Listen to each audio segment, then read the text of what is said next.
बोलो श्री प्राणनाथ प्यारे की जय। बोलो श्री सद्गुरु महाराज की फेर फेर स्वरूप जो निरखिए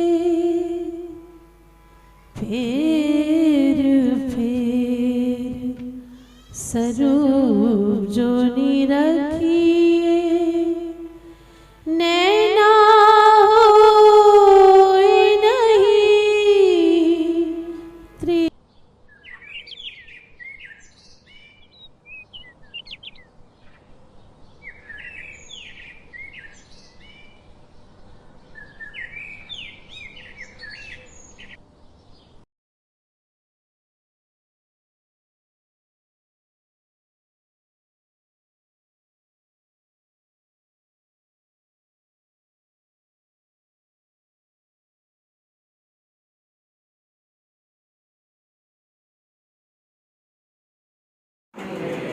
અહીંયા ઇન્દ્રાવતી શું કહે છે કે જે કોઈ લુલા પાંગડા હતા એને પણ હું પરમધામ લઈ જઈશ, મારી સાથે લઈ જઈશ, કારણ કે એ ઇન્દ્રાવતી છે એ આ બ્રહ્માંડના ધામ ધણી છે, આ બ્રહ્માંડના પૂર્ણ બ્રહ્મ પરમાત્મા અક્ષરાતીતની શોભા ઇન્દ્રાવતીને મળેલી છે. વાણીની અંદર કહ્યું છે ઇન્દ્રાવતી કે મેં અંગે સંગે इंद्रावती मेरो अंग जो अंग सोपे इंद्रावती को ताए प्रेमे रमाड़ो रंग. राज्य पोते हमने कही દીધું છે કે આ બ્રહ્માંડના અક્ષરાતીત તમે છો ઇન્દ્રાવતી, અને જે કોઈ તમને અંગ સોંપશે એટલે જે કોઈ તમારા શરણમાં આવી જશે એમને હું પ્રેમે રમાડું, અને એમને પરમધામના રંગમહેલના 25 પક્ષના સુખોથી એમને ભરપૂર કરી દઈ અને એમને આનંદ મંગલ કરાવી દઈ. इन समय गोवर्धना आयाबासी बंदर से આ સમય શું થાય છે ત્યાં કે સુરતની અંદર આવાસી બંદર શ્રીજી ગયેલા, તેમણે પણ ચર્ચાઓ કરી. ત્યાં એક ગોવર્ધનભાઈ નામના માણસ હતા, એ હવે અહીંયા સીધા સુરતમાં આવી જાય છે. सो भी आए के ईट रहा पेला साथ मिने એ ગોવર્ધનભાઈને પણ હવે ત્યાં ખબર પડી ગઈ છે કે શ્રીજી સુરત આવી ગયા છે અને એ શ્રીજી વાત ત્યાં તડપે છે. હવે એમને ચેન પડતું નહોતું, એટલે કે અહીંયા જે ધન બન કમાયો છે ને એ બધું લઈને હું ત્યાં જાઉં અને સુંદર સાપની સારી રીતે સેવા કરું, એમને બધું લઈને અહીંયા સુરત આવી ગયા છે. तीन सेवा श्री जी की सिर लई अपने સાંભળો શું કહ્યું? તીન સેવા શ્રીજીએ કી સિર લઈ अपने. તો શ્રીજીની અને સુંદર સાપની બધી સેવા કોણે માથે લઈ લીધી? ગોવર્ધનભાઈએ માથે લઈ લીધી. सब खर्चने लगा साथ में सुफल जन्म करने અને ત્યાંથી જે આવાસી બંદરથી કમાઈને લાયેલો ધન એ બધું હવે શ્રીજી અને સુંદર સાપ માટે ખર્ચ કરવા લાગ્યો, અને એમ માનવા લાગ્યો કે ભાઈ આ લોકોની આ સુંદર સાપ છે અને શ્રીજી છે, પરમાત્મા છે, ધામના ધણી તો એ જ છે, તો એમની હું સેવા કરી તો મારું આ જન્મ સફળ થઈ જશે. शोर पड़ा शहर में चर्चा को आवे खलक હવે શ્રીજીનો તો એક જ કામ હોય છે, ચર્ચા ચર્ચા અને તો એ ત્યાં પણ ચર્ચા કરે છે અને સુંદર સાપ શોર પડે છે, એટલે કે બધી જગ્યાએ ખળભળ મચી જાય છે. તો કોઈ એવા સાધુ, કારણ બીજા લોકોને ખબર નથી એ તો સાધુ જ કહે ને, તો કોઈ એવા સાધુ આવે છે, તો કોઈ એવા સંત આવ્યા છે અને બહુ સરસ ચર્ચા કરે છે. वे दिल में शक आवही कर दीदार होया बेशक સુંદર સાપ તો વાતો કરે છે તો બીજાને લઈને આવે છે, તો એ બીજા આવે છે પણ કેવી રીતે આવે? મનમાં શક લઈને આવે છે, શંકાથી આવે છે કે કેવા હશે, કેવી વાતો કરતા છે, ચાલો જઈએ તો ખરા. તો દિલ में शक લઈને આવવાની, પણ જ્યારે ચર્ચા સાંભળે છે ત્યારે કેવા થઈ જાય છે? બેશક. હવે એમના દિલમાં કોઈ જાતની શંકા રહેતી નથી. भीम शाम पट सुनी करने आए दीदार આ વાત ત્યાંના વેદાંતીઓ છે, વેદાંતના પ્રખર જ્ઞાતા છે ભીમભાઈ અને શ્યામભાઈ. તો એ બંનેને આ વાતની ખબર પડે છે કે અહીંયા કોઈ એવા સાધુ સંત આવ્યા છે, તો એ પણ અહીંયા એમને મળવા માટે આવે છે. चर्चा इता बड़ी भई उनो किया बड़ा प्यार તો અહીંયા ભીમભાઈ અને શ્યામભાઈની સાથે પણ શ્રીજીએ ખૂબ જ સરસ રીતે ચર્ચા કરી, કારણ કે એ વેદાંતના આચાર્યો હતા બંને, એટલે શ્રીજી એમની સાથે કેમ શરૂઆત કરી? વેદોથી શરૂઆત કરી. અને વેદાંતની બધી વાતો કરી. એટલે વેદાંતનું છેક સુધીનું જે ટોચનું જ્ઞાન હતું ને ત્યાં સુધીનું શ્રીજીએ એમને સંભળાવ્યું અને હવે કીધું કે એનાથી પણ આગળનું જ્ઞાન છે એ હું તમને સંભળાવ્યું. તો એ ચર્ચા સાંભળી અને બંને ભાઈ એકબીજા સાથે વાતો કરે. આ વાત તો સારી કરે છે, આપણી જ વાતો કરે છે. આપણે તો આટલા વર્ષોથી વેદાંતનો અભ્યાસ કર્યો અને વેદોના આચાર્ય બન્યા છીએ, પણ શ્રીજીને તો બધી ખબર છે અને એને આગળની પણ વાત કરવાના છે. તો એમને ખૂબ પ્યાર થયો શ્રીજી પ્રત્યે કે હવે એમને આગળની વાત કરશે. इन प्यार के बांधे करने आवे दीदार શ્રીજી સાથે એમને પ્યાર થયો, પ્રેમ થઈ ગયો અને એટલા માટે એ પ્યારના બંધનમાં બંધાઈ અને વારંવાર પાછા શ્રીજીના દર્શન કરવા માટે આવતા હતા. भयो रस चर्चा को हम समझेंगे परवरदिगार ભયો રસ ચર્ચા કો, એ જે ચર્ચા કરે છે શ્રીજી તો એમને એ ભીમભાઈ અને શ્યામભાઈને પણ રસ પડવા લાગ્યો, એમને મજા આવવા લાગી અને એમણે માની લીધું કે આ જ પૂર્ણ બ્રહ્મ પરમાત્મા પરવરદિગાર એ અમારા ધામધણી આ જ છે. उन एक पख वेदांत का तीन गुरु सन्यासी शंभुनाथ એમનો જે વેદાંત પક્ષ હતો એ પક્ષના એમના પણ ગુરુ હતા, ભીમભાઈ અને શ્યામભાઈના. એ ગુરુનું નામ છે શંભુનાથ. ताय वस्तु गत दूसरा नहीं इन चर्चा लगे साथ તો આ જે એમના જે ગુરુ હતા વેદાંતના શંભુનાથજી, એમને એ વેદાંતનું જ જ્ઞાન હતું, બીજા કોઈ પક્ષનું જ્ઞાન હતું નહીં. જ્યારે શ્રીજી કેવી ચર્ચા કરતા હતા, બધા જ પક્ષોની ચર્ચા કરતા હતા. એટલે જ્યારે આ ભીમભાઈ અને શ્યામભાઈ પાસેથી એમના ગુરુએ પણ જ્યારે આ સાંભળ્યું ને ત્યારે એમને પણ ચર્ચામાં રસ લાગવા માંડ્યો. जो खोज करे आत्म की ताई दिल में न होय विकार જે કોઈ ખરા દિલથી આત્મતત્વની ખોજ કરે છે કે એને આત્મતત્વ વિશે જાણવું છે તો એના દિલમાં કોઈ વિકાર હોવો જોઈએ નહીં. सब आत्मा देख ही यही करे करार સબ આત્મ દેખી, એટલે બધા ક્યાં શું જુએ છે? આત્માને. બાકી બીજા લોકો શરીરને જુએ છે, દેહને જુએ છે, પણ અહીંયા સાઈન્સ શ્રીજી ચર્ચા કરીને શું બતાવે છે? આત્મ અને આત્માની પહેચાન કરાવે છે. અને એ આત્મનો સંબંધ કોની સાથે છે? પર આત્મ સાથે. અને પર આત્મ જ્યારે મળી જાય છે ત્યારે એ પરમાત્માના ચરણોમાં રહેશે. તો એ શ્રીજી આત્મ અને પરાત્મની પરમાત્માની ચર્ચા કરી અને બધાને સમજાવે છે. એહી કરે કરાર, એટલે આવી સરસ ચર્ચા સાંભળી અને એમના દિલમાં કરાર એટલે કે શાંતિ થઈ જાય છે, હાસ થઈ જાય છે. ये लगे चर्चा समझने इत सर्वदेशी चर्चा होय આ વેદાંતિઓ પણ આવી અને ચર્ચા સાંભળે છે અને ચર્ચાને સમજે છે અને શું કહે છે? અહીંયા કોઈ એક પક્ષની ચર્ચા થતી નથી, સર્વદેશીય એટલે બધી જ બાબતની ચર્ચા થાય છે. કારણ કે શ્રીજી જો કોઈ મુસલમાન આવે તો એમના પુરાણથી ચર્ચા કરે છે, હદીસોથી ચર્ચા કરે છે. હિન્દુ આવે તો એમને જે હોય પણ વેદાંત છે તો વેદોથી ચર્ચા શરૂ કરે છે, ઉપનિષદથી ચર્ચા કરે છે, મીમાંસાથી ચર્ચા શરૂ કરે છે, દર્શન શાસ્ત્રોથી ચર્ચા શરૂ કરે છે. એટલે બધું જ જ્ઞાન શ્રીજી એમને સંભળાવે છે. એટલે અહીંયા એ કોઈ એક પક્ષની ચર્ચા થતી નથી, સર્વદેશીય એટલે બધી જ જાતની ચર્ચા અહીંયા થાય છે. જે પક્ષ પ્રમાણે થાય એને એના પક્ષથી એ સમજાવે છે. ताय सुन के अचरज पावत है सब कोय આ ચર્ચા સાંભળી અને જે ચર્ચા સાંભળવા આવે છે ને એ બધાને આશ્ચર્ય થાય છે, એટલે આશ્ચર્ય થાય છે. પેલા વેદાંતિઓ આવે તો અમારે છે વેદાંતનું ટોચનું જ્ઞાન અમની પાસે તો છે. મુસલમાન આવે તો એમને થાય કે અમને કશી ખબર નથી, એવી પુરાણની ઊંડી ગુહ્ય વાતો શ્રીજીને ખબર છે. ઉપનિષદ વાળા આવે તો કે અમારા પાસે જે જ્ઞાન છે એના કરતા આગળનું જ્ઞાન તો અમની જોડે છે. તો શ્રીજી પાસે બધું જ જ્ઞાન છે એટલે સર્વદેશીય ચર્ચા કરે છે એ બધા ખુશ થઈ જાય છે. ये सुन के शाम भट्ट करने लगा विचार આવી ચર્ચા સાંભળી અને શ્યામ ભટ્ટ અને પેલા ભીમજીભાઈ બંને હોય છે એમના શ્યામ ભટ્ટ શું વિચાર કરે છે? भीम भाई को कहा तुम हो जो खबरदार ભીમભાઈને શું કહે છે? ધનભાઈ, એ ભીમભાઈ તમે સાવચેત થઈ જાઓ.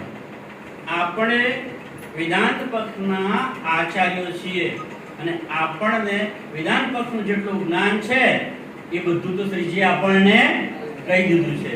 એટલે આપણાથી પણ એ હવે આગળ છે સાવચેત થઈ જાઓ કે આપણને આગળની વાત હવે સમજાવવાના છે. वेदांत के खोज की इनो से छिपे नहीं सुकाना. વેદાંત કે ખોજ કી, વેદાંતના જે શાસ્ત્રો છે એની જે શોધખોળ કરીએ તો એની અંદર એક પણ વાત એવી નથી કે જે શ્રીજીને ખબર નથી. तीन ऊपर बतावत एक कौन राह रोशना. શું કહે છે શ્યામજીભાઈ ભીમભાઈ કહે છે કે એની ઉપર પણ વેદાંતનું જ્ઞાન જે આપણી પાસે છે એ પૂરું થઈ જાય તો એની ઉપરની પણ વાતો શ્રીજી તો કરે છે. તો આપણી પાસે કેટલું બધું અગાધ જ્ઞાન છે. यह विचार करते भीम की खुली नजर. જ્યારે શ્યામજીભાઈ ભીમજીભાઈને કહ્યું તો ભીમજીભાઈ જુએ છે તો એમની પણ આત્મદ્રષ્ટિ ખુલી જાય છે. ये तो अक्षर पार के नजरों आई फजर. એ તો અક્ષર પાર કે, અક્ષરથી ઉપર કોણ છે? અક્ષર, અને અક્ષરની પાર અક્ષરાથી. તો અક્ષરની પારની વાત જુએ છે ભીમભાઈ ત્યારે નજર ભઈ ફજર, ત્યારે એમને આત્મદ્રષ્ટિ ખુલી જાય છે અને આત્મજ્ઞાન થઈ જાય છે. આ પંથે વ્યાપક લો જાની સુરત એક. આપણને વ્યાપક, આપણે જેટલું જાણે છે એના પર વ્યાપક એટલે વધારે વસ્તુ આ જાણે છે અને એમની પાસે વધારે જ્ઞાન છે. जब नींद उड़ी अक्षर की ये जो फैली उड़ी अनेक. કહે છે કે જ્યારે અક્ષરની નીંદ ઉડશે, કારણ કે આ સંસાર શું છે? અક્ષરની નીંદ છે, મોહ તત્વ છે, અને આદિનારાયણનું આ સ્વપ્ન છે એ જ્યારે સ્વપ્ન તૂટશે ત્યારે આ બ્રહ્માંડનો લય થઈ જવાનો છે. ये तीन अक्षर के पार की लीला बताई अखंड. બોલો શ્રી પ્રાણનાથ. તારે કી કહે છે કે એ અક્ષરની પારની વાત, અક્ષરની પાર શું છે? અક્ષરા પરમધામ જે છે એની આ તો વાતો બતાવે છે. આપણે તો વેદાંતની અહીંયા ચર્ચા કરીએ છે, વેદાંતની પાર અક્ષરની વાતો કરે છે, અને અક્ષરની પાર અક્ષરાતી પરમધામની વાતો કરે છે. त्रिगुण विष्णु महाविष्णु की बोई न लोक ब्रह्मांड. ધ્યાનથી સાંભળજો, સુંદરતાજી આચરણ ખૂબ મહત્વનું છે. આપણે આપણી જાતને નિજાનંદી કહીએ કે આપણે સુંદરતા કહીએ ને તો આ બરોબર ધ્યાનથી ફરી વાંચો. શું કહે છે? त्रिगुण विष्णु महाविष्णु की. ત્રિગુણ વિષ્ણુ અને મહાવિષ્ણુ. ત્રિગુણ એટલે ત્રિદેવાઓ, બ્રહ્મા વિષ્ણુ અને મહેશ. અને મહાવિષ્ણુ એટલે અક્ષર પુરુષ જે છે, અક્ષર પુરુષ એમની પણ આગળ बोई न महाविष्णु. હા, हाँ. बोई न लोक ब्रह्मांड. આ બ્રહ્માંડ બોય એટલે કે કોઈ સુગંધ નથી, એની કોઈને ખબર પડતી નથી. એમનું તો ક્યાં સુધી જ્ઞાન છે? એમની ખબર ક્યાં સુધી છે? આ ક્ષરના બ્રહ્માંડ સુધીનું જ્ઞાન છે. અને એ ત્રિગુણ પણ એ બ્રહ્મસૃષ્ટિની ચરણ જ લેવા પ્રયત્ન કરે છે. અને દુનિયાના કોઈ પણ શાસ્ત્રો છે એની અંદર પરમધામની અને અક્ષરાતીતની ઈશારામાં વાતો લખેલી છે, ઈશારામાં લખેલી છે, પણ કોઈને ખબર પડતી નથી. અને કોઈ એ પરમધામને જોયું પણ નથી, પણ એને પૂજે છે. બ્રહ્મા વિષ્ણુ અને મહેશ એ પણ એ પરમધામના અક્ષરાતીતને પામવા માટે પ્રયત્નો કરે છે, પણ એમને એ પ્રાપ્ત થતા નથી. અને એ પરમધામની બ્રહ્માંગનાઓ આપણે છે સુંદરતા છે.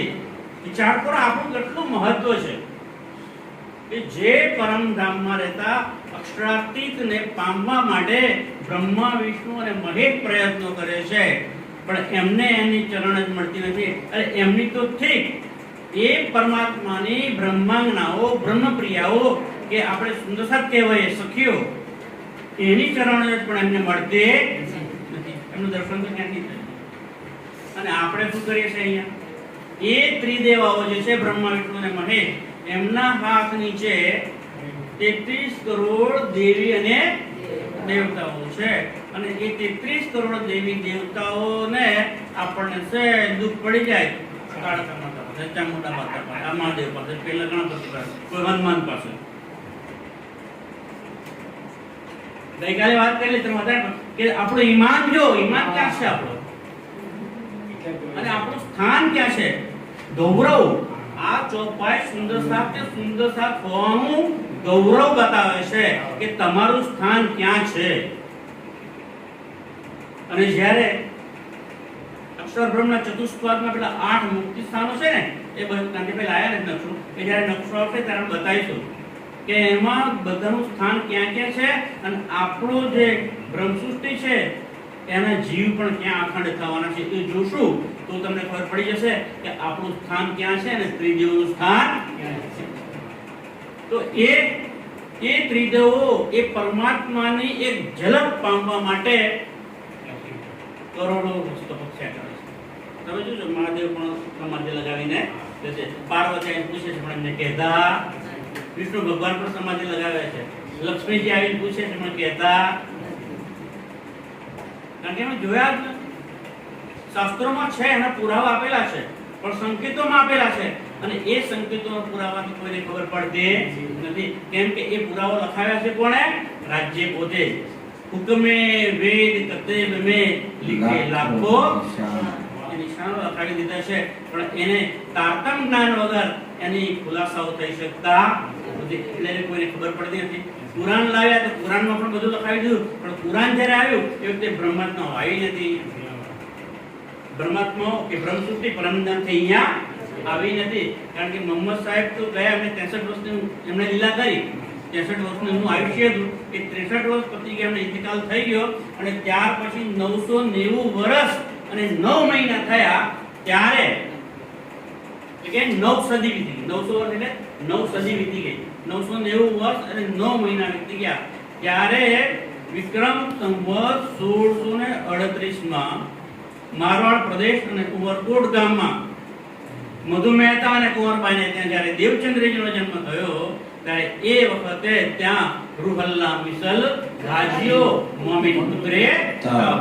એ વખતે એ જે દેવચંદ્રજી હતા એમની તરની અંદર આવીને શ્યામાજી પ્રગટ થયા. અને એ જ સમયે સંસારના જુદા જુદા દેશોમાં, જુદા જુદા ગામોમાં, જુદા જુદા નગરોમાં, જુદા જુદા મનુષ્યોમાં, કોઈ સ્ત્રીમાં તો કોઈ પુરુષમાં એ પરમધામની 12,000 બ્રહ્મસૃષ્ટિ આવીને પ્રવેશ વિરાજમાન. એટલે કુરાન જ્યારે કુરાનનો અવતરણ થયું ત્યારે બ્રહ્મસૃષ્ટિ હતી નહીં. અને એટલા માટે એ કોઈ એને ખોલી શક્યો નહીં. કારણ કુરાનમાં લખ્યું છે કે ખોલીએ આપણે કોના માટે ખોલીએ? આ જેના માટે આવ્યું છે એ તો અહીં આવ્યા. તો એ જ્યારે અહીં આવ્યા વિક્રમ સંવત 1638 માં, અને ત્યાર પછી એ દેવચંદ્રજીએ પણ કહ્યું મહારાજને કે આ મુસલમાનો, જાહેરી મુસલમાનો મને કુરાન વાંચવા દેતા. ચર્ચામાં આવી ગયું મેં કુરાન વાંચવા દેતા નથી. એટલે મહારાજ એ તારે કામ કરવાનું છે. તો એ મહારાજ પછી એ કુરાનનું રૂપાંતર કરીને સંદર નામનો ગ્રંથ આપણને આપ્યો. અને સનદમાં પણ ખબર ના પડે તો એને ખુલાસા કરવા માટે વાણીમાં ખુલાસા નામનો ગ્રંથ પણ આપણને આપી દીધો. અને એ વાણી દ્વારા આપણે કુરાનના બધા અર્થ પણ સમજી શકીએ છીએ. કોઈ મુસલમાનને જઈને પૂછશો તો એમને પોતાને ખબર નહીં હોય કે કુરાનનો પહેલો સિપારો કઈ છે. કદાચ નામ કહી દેશે કે હા પહેલા સિપારાનું નામ છે અલફ લામ મીમ. પણ અલફ એટલે શું, લામ એટલે શું અને મીમ એટલે શું સુંદર સાહેબજી નહીં કહી શકે. અને કોણ કહી શકશે?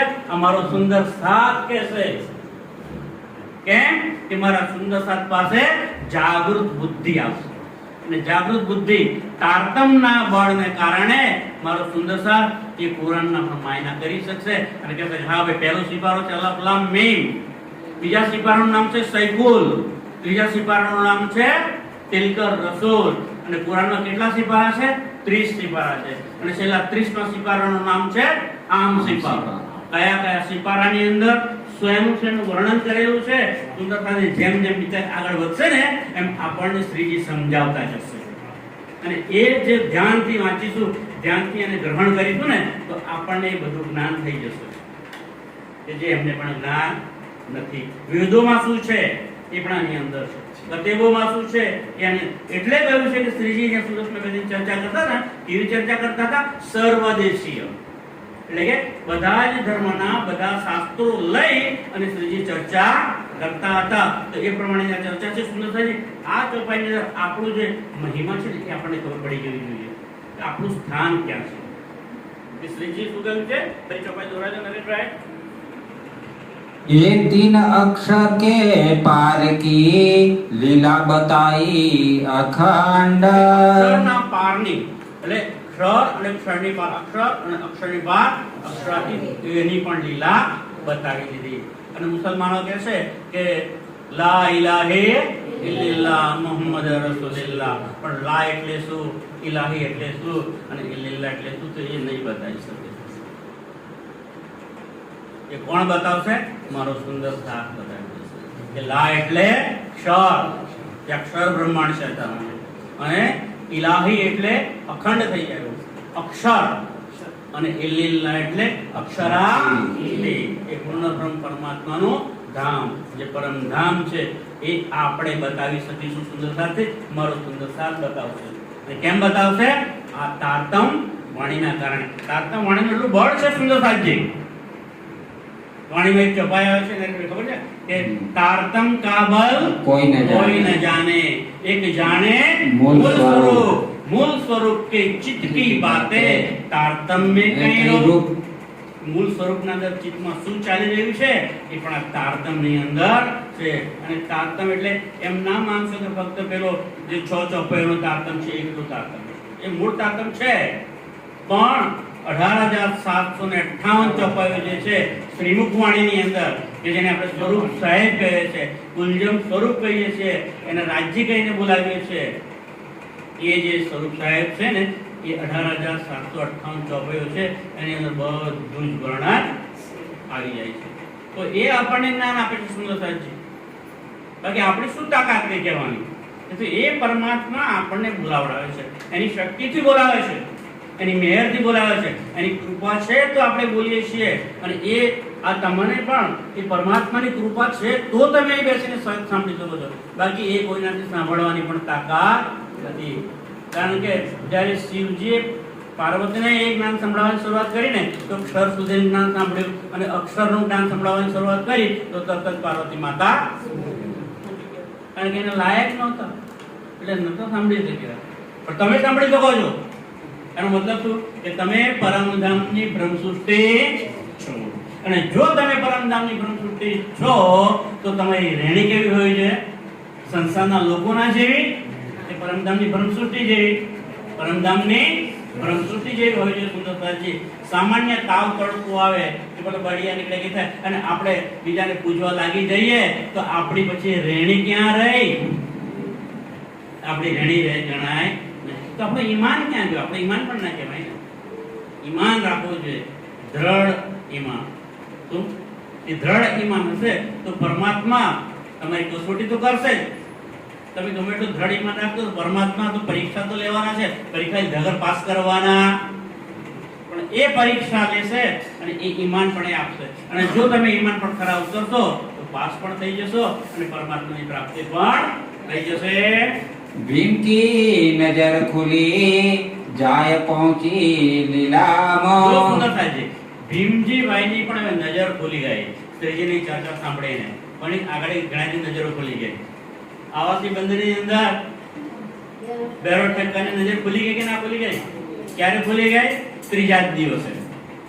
એમને તો 1 મહિનાનો વાયદો કરેલો ને, પણ ત્રીજા જ દિવસે એમની નજર ખુલી ગઈ. અને બેરોડ ઠક્કર કે જેવા તેવા હતા, એમનામાં કઈ અવગુણો નહોતા, ઘણા અવગુણો હતા. અને અવગુણો તો મળે કઈ ના મળે, પણ શું કર્યું? અવગુણને એમને ત્યાગી દીધા અને પરહેજ પાડ્યો ને. અને ત્યારે શ્રીજીના વચનો સાંભળીને એમની ત્રીજા દિવસે આત્મ જાગૃતિ થઈ ગઈ. માવજીભાઈની પણ થઈ ગઈ, જયરામભાઈ કંસારાની થઈ ગઈ. અને જૂનાગઢમાં કોની જાગણી થઈ? સુંદરતાજી એ તો જીવ હતો માને. હજી વ્યાસ તો જીવ સૃષ્ટિ હતી તો એની પણ જાગણી થઈ. એટલું યાદ રાખજો કે આ જે વાણી છે ને 18,758 એમાંની વાણી જો સૌથી પહેલું રસપાન કર્યું હોય તો કોણે? હરજી વ્યાસે. સુંદરસાની જમાતમાં સૌથી પહેલા વાણી મળી હોય તો કોને?